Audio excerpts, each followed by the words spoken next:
আসসালামু আলাইকুম। কেমন আছেন সবাই? আশা করি সবাই ভালো আছেন।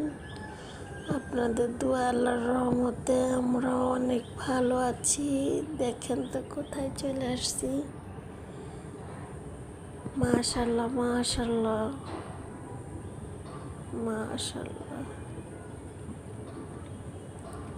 এই জায়গা না আসলে বুঝতেই পারতাম না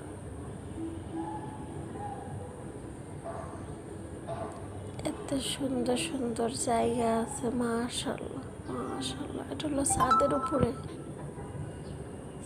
উপরে এটা।